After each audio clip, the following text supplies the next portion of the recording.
LEGO ideas shall be known as the theme of LEGO seasonal movies. We've had Home Alone and Hocus Pocus so far, and now Tim Burton's The Nightmare Before Christmas, kindly sent to me by LEGO for this review. And LEGO kinda killed it with this one, no pun intended, downsizing the original fan designer's model into a more manageable LEGO experience that honestly looks really cool and mysterious, very much like the original Halloween town as seen in Tim Burton's movie. But before moving on to the town itself, let's first take a look at the character selection that should fulfill everyone's desires of having part of the cast in LEGO form. 8 in total, from regular minifigures to not so regular minifigures, brick-built characters and a specially molded Zero, the ghost dog, where I'll start. There could have been no other way of doing it if not for this specially molded element, and what a terrific job this has been. Dual molded element with white and red materials and then painted pumpkin nose and eyes. It has a rubbery feel to it, better seen in the ears here, and a piece so cool overall that it doesn't even look LEGO. Kinda reminding me of Dumbo and Bambi from the Disney camera set. The mayor, on the other hand, is a build-up of existing LEGO elements with a printed torso cone and head that does feature his other expression on the opposite side of the piece, which is cool. He also has builds for next year's Halloween plans on one hand and his megaphone on the other. The Oogie's boys are the least impressive characters of the set, Lock, Shock and Barrel, that while featuring new head prints with alternate face expressions, lack in detail everywhere else except for Barrel that does have a torso print. Shock, in my opinion, doesn't translate all that well to LEGO, given how she is a lot sleeker and longer in the movie, but that witch hat with hair is a cool piece to have though. Their walking bathtub is also here, fitting the trio quite well, that was tasked to kidnap Sandy Claus. A definitely interesting take on the character we've seen many times before in other instances. Under Santa's beard we can check the prints on his torso, as well as the double-sided head expressions. He also carries a somewhat rare candy cane element, which is really cool to have here.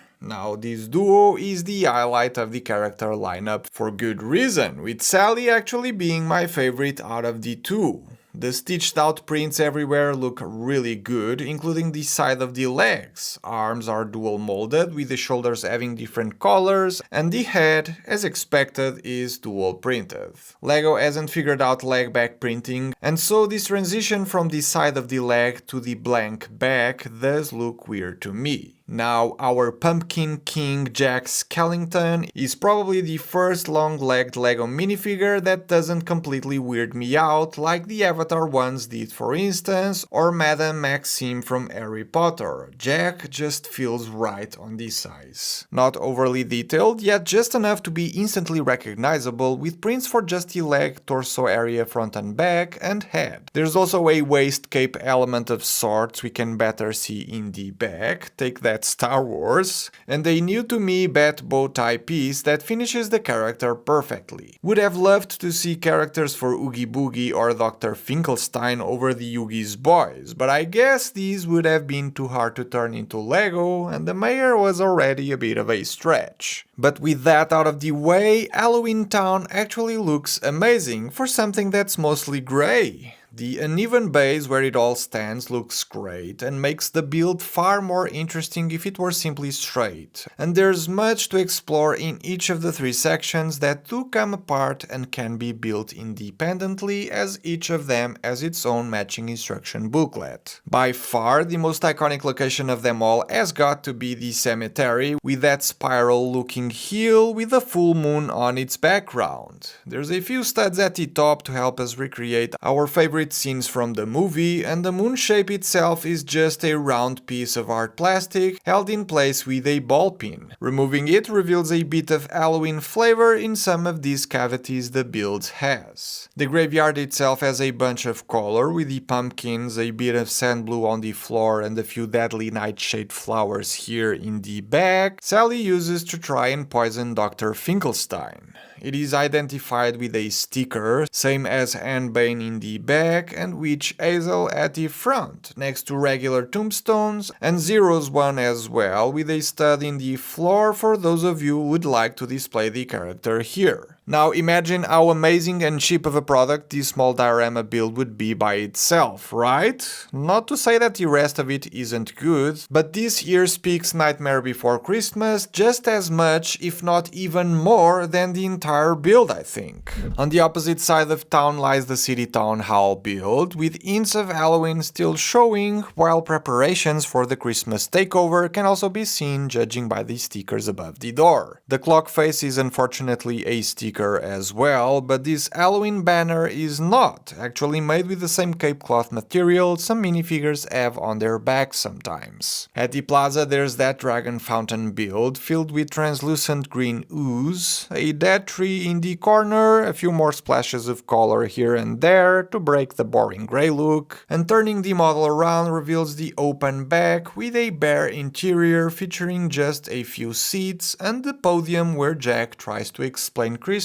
to the Halloween townsfolk. The arch down here reveals some hidden things that we can uncover by removing the town hall altogether. A skeleton with a spoon next to a cauldron and a dark green jar makes me think that this is Frog's bread and that Sally was finally able to unalive Dr. Finkelstein. It has got to be a reference to that character, right? I'll make sure to ask the designers to know for sure. The odd object out is the Christmas wreath, which isn't the only Christmas-related hidden object in the set, as in the town hall's roof that can actually be detached like so, lie a few more seasonal objects if you wish to redecorate Halloween Town the same way it happens in the movie. And the building techniques used to perfectly align cheese slopes on the roof were out of this world. The roof pieces are just resting in place, which is fine, but OMG, isn't this amazing?